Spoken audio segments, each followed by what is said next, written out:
For more on the reaction to the departure of Steve Bannon, we're joined by author, columnist, and thinker Mark Steyn. Mark, does this make America better or worse with Bannon gone? Well, I incline to the latter because I'm worried that the departure of Steve Bannon makes the Trump administration more ordinary, and I think the people who voted for Trump wanted something extraordinary.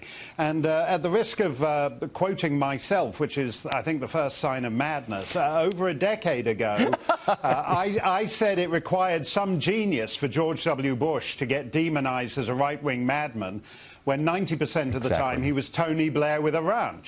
And I think the same process is underway now. Trump is being demonized as the new Hitler, while inside the building they're basically trying to turn him into Jeb Bush with a kind of foul-mouthed, semi-Tourette's Twitter feed.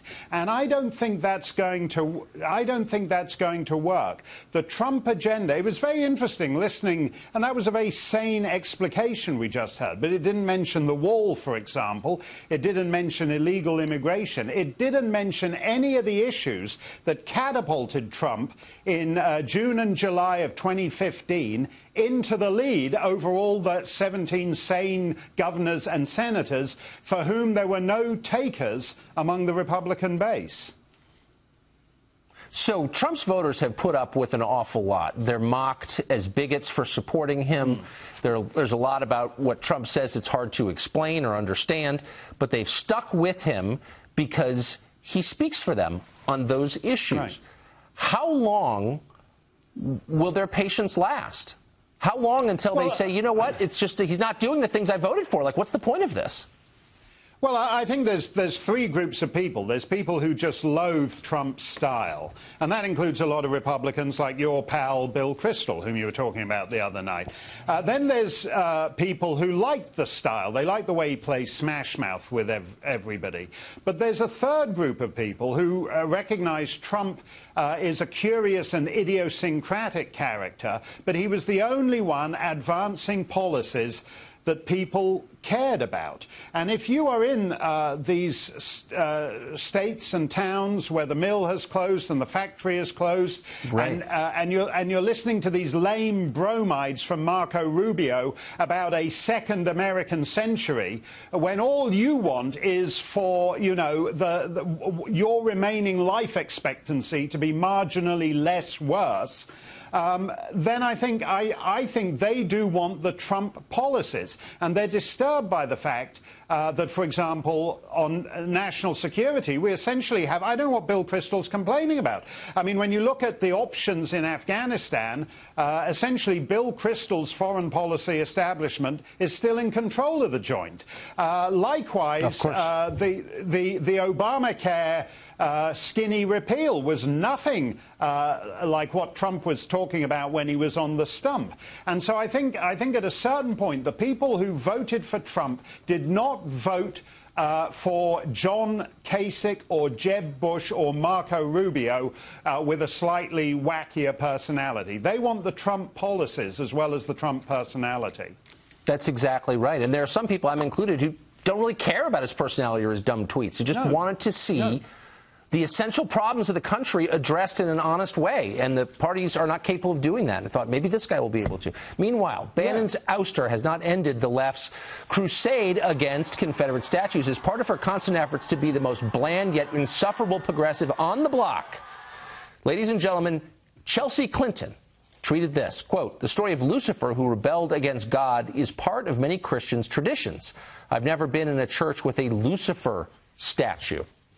This may be the first question you've ever gotten about Chelsea Clinton, who, by the way, is her generation's deepest thinker. Right. What do you make of that? Well, I don't think she's very sound on either the theology or the history, because there actually is quite a lot of satanic iconography throughout the history of the Christian church. And indeed, these days, whenever certain liberal groups discover that there's a nativity scene on public land, they petition for a satanic scene to be included with it. I think there was a famous one in Detroit a couple of years ago. But just to stick with Chelsea's analogy, if the Confederacy is satanic, the church, and I'm just running with this because Chelsea's thought popped into my head, then the Church of Satan is the Democratic Party. The Democrats were the biggest institutional supporters of slavery on the planet in the 19th century. Of course. And they're the only ones to have survived into the 21st century. If you look at other racist parties, the National Party of South Africa changed its name 3 times and then completely expired. Same with Ian Smith's party in Rhodesia. They're all gone. But the Democrats...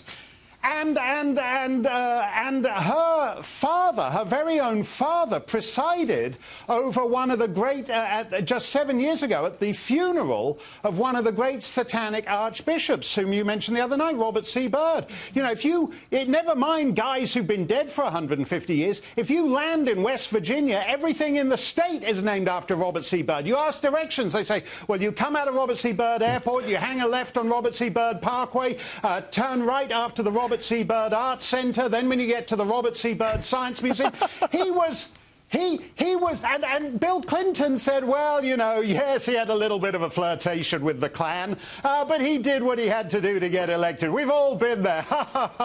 Let me just read you what Byrd said. I don't want to get this quote wrong. I'd rather, quote, see old glory trampled in the dirt, never to rise again, than to see this beloved land of ours become degraded by race mongrels, a throwback to the blackest specimen from the wilds. This is not a young man. This is a middle-aged man, far older than Chelsea Clinton. And I'm not... He was writing to Senator Bilbo, I think. That's right, and I'm a foreigner, so I can't tell a Grand Kleagle from a Grand Cyclops, from a Grand Kazoo, from a Grand Wazoo. I think, if you'll forgive a little bit of criticism of your great republic, I think this is what happens when you don't have titles and nobility, Tucker. The people invent stupid titles like Grand Kleagle and Grand Wazoo, but he was one, and Bill Clinton delivered his eulogy. Why doesn't Chelsea take that up with the Satan in her own family household? Because they're good people, Mark. Unlike you and me, they're just good people. That's right. Thank you for joining. That's right. Thank you for joining us tonight. Have a Kleagle weekend.